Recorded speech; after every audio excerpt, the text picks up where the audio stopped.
Now, I don't usually start off my silly little videos like this, but in this case it's kind of worth it because you'll have recognized that this is a brand new Land Rover Defender. Now here's the angle that I really want to show you. This is obviously a Land Rover Defender 90, the two-door short wheelbase version. And it's just incredibly comical. That's why I wanted to start the video off like that. Apologies for the unsteady video because I'm walking through some brushes. You might be able to hear it in your speakers. And there are a lot of mosquitoes. Anyhow, there we go. We'll set the tripod down. There we go. All right, I just wanted to show you that because every time I look at this Land Rover Defender 90, I can't help but grin.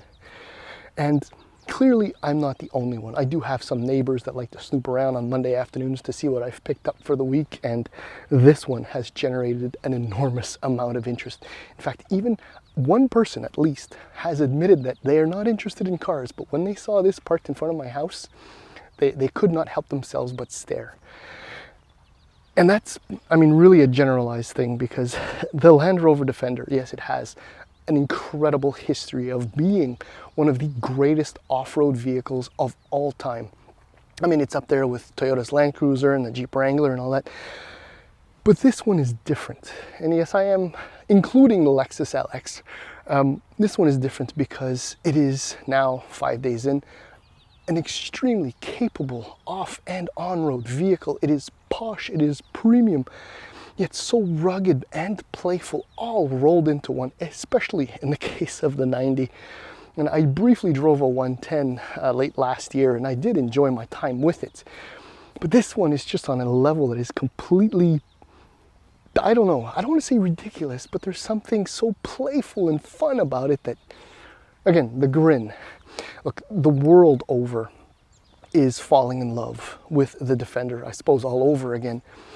Because in very short time, it's actually become Land Rover's second best-selling SUV out of the entire collection, behind only the Range Rover Evoque. And it's no secret that this is not exactly Evoque price, even in its lowest trim models. That says a lot about the interest and attraction and attractiveness of this SUV. In fact, there are, I mean, given the mess that we were in 2020 and the ongoing, say, microchip shortage and all kinds of other issues going on into 2021, I mean, JLR still has about 30,000 people in line waiting to get their hands on a new Defender. Now, if that's not a success story, I don't know what is. And again, look, almost 5 days now spent with this Land Rover Defender, and I totally get it. I totally get it. Now, we've already done a partial walk around, but you know, we'll keep that going as we always do. And then we'll take it for a little spin. As you can see, I'm in one of my favorite off-road spots, and so far, anyhow, I'll tell you more, but we might as well be in the local mall's parking lot for this thing. Anyhow, let's do this.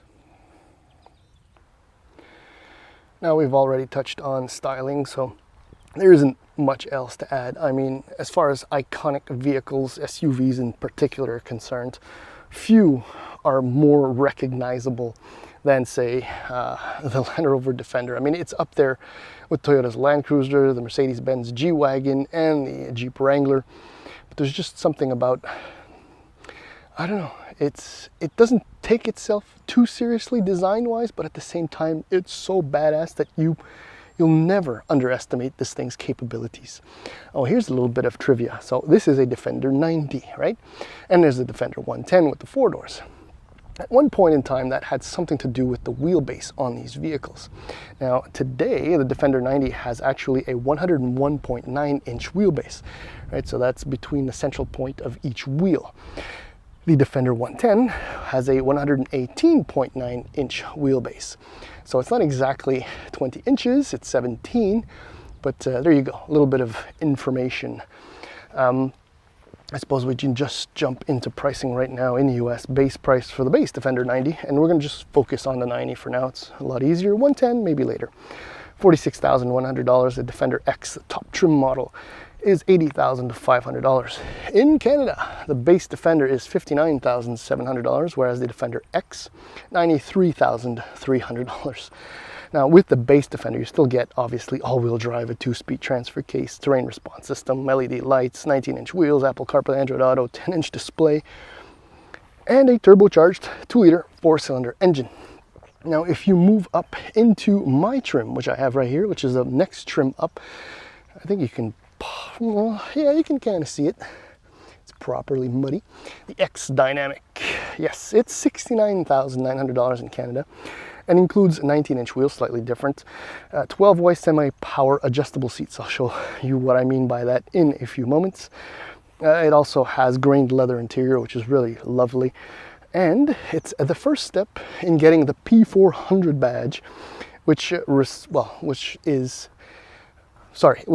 something to do with the now standard turbocharged inline-six 3-liter engine.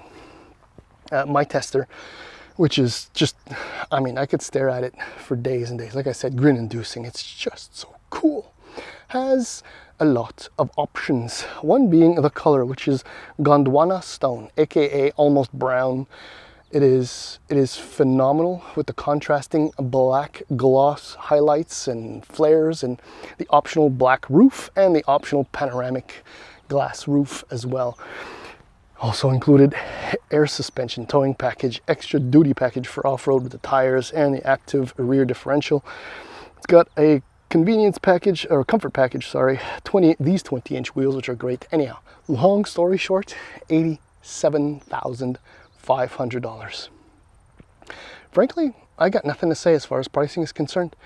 This is a premium, hyper capable off-roading vehicle that is extremely refined. I'll tell you more about that in a few minutes. And that's the price of admission, like it or not. Point final, as we would say. Let's just do the usual tour. All right, there's your P400 badge. I love this barn door style opening. It's not great for all instances, but here's where you lose out a lot compared to the 110. This is 441 liters of boot space, but as you can see, with my usual regular little backpack and my tripod, it doesn't leave much space for much else. Even so, it's usable, accessible. Oh yeah, and with the air suspension, you can actually raise or lower the height of the bumper for an easier lift over. I won't play with that. I'll leave it as is, because right now it's an off-road ride height. Two-door. Haven't done a two-door in a long time.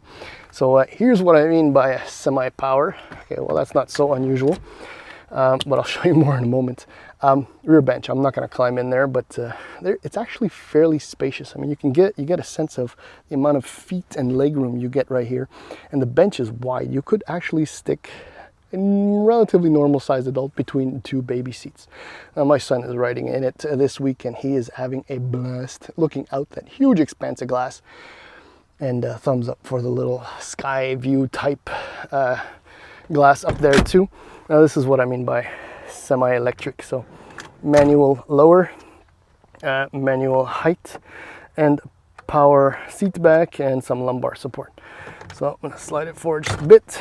Before I climb aboard, I love this exterior color contrasting hard plastics, which look really great with texture, and the bolts and this smooth kind of fuzzy texture. I can't think of the name of that right now, but everything is superb. It's rugged yet elegant and premium, and there's something about that extra piece of steel in the door. It's just great. While I'm here, there's a great storage area right over there. And speaking of storage, I love these little bins. There's another one that continues all the way over there, and I think maybe if I do this, you can see there's actually room behind the screen. This also doubles as a handle. So let's jump aboard. Start her up. So here's your fully digital instrument display right there, and there you can see that I'm in off-road height for the suspension. Now here's your 10-inch display. It works fine. The only issue is that, as you can see, all the menus and the font is all the same color, all the same size, so nothing really stands out. So you really have to be aware of where you want to go and how you want to navigate through the various menus. Learning curve, you get over it pretty quickly. Something else you need to know. Now this is critical. So here you have your HVAC temp controls. Now, if you push on the button, you have your seat heater controls.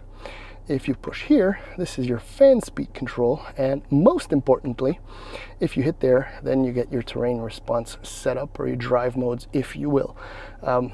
Suspension height, ESP, low gearing for some serious off-roading, hill descent. It's all there, but there's so few controls. It actually looks really good and clean. Just takes a few extra steps to negotiate.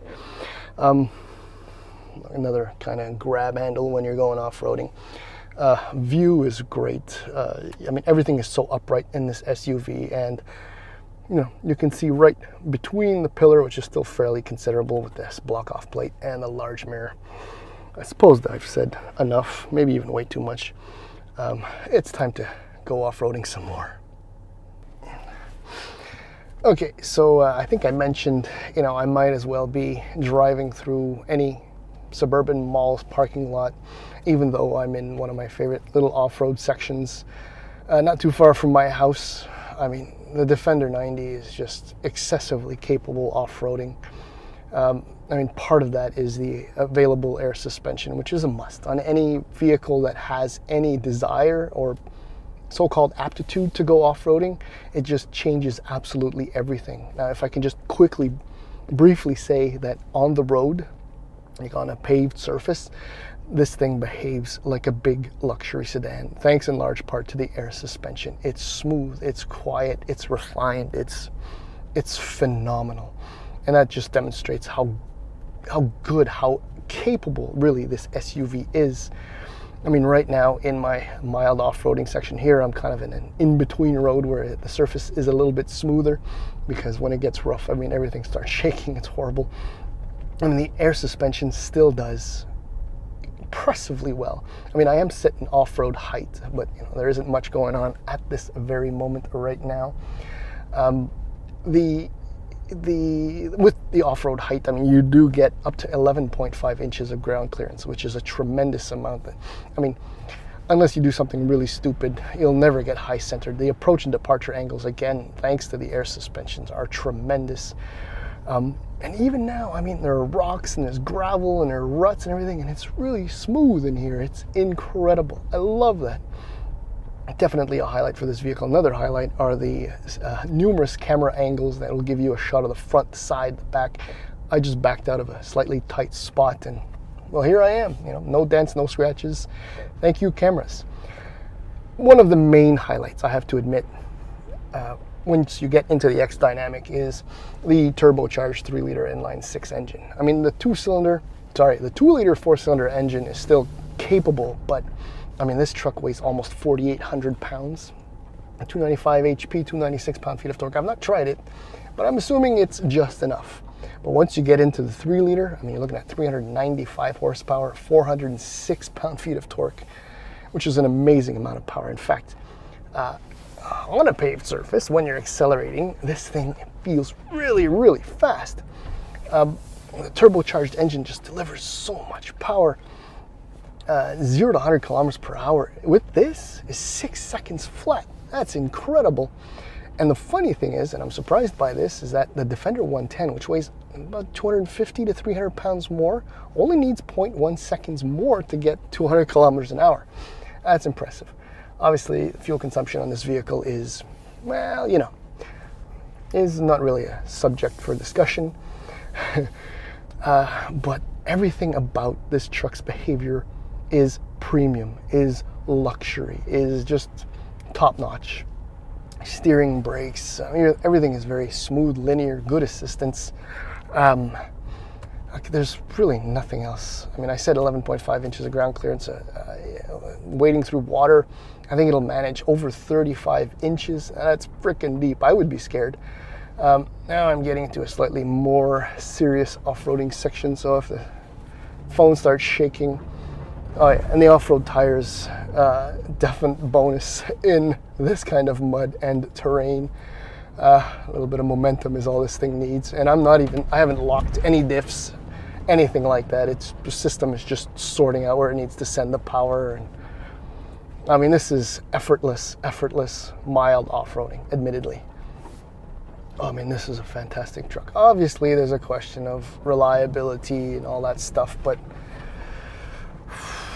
I mean, if anyone is shopping for a Land Rover or Range Rover, you essentially know what you're getting yourself into, and if everything goes well, you're never gonna regret buying this thing. It's just so amazing, on and off-road.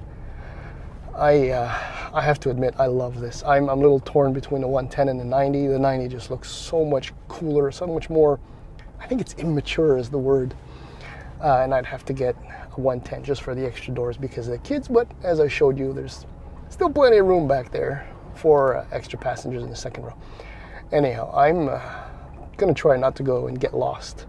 And hopefully I won't get stuck, because if you get stuck in one of these, you're totally done.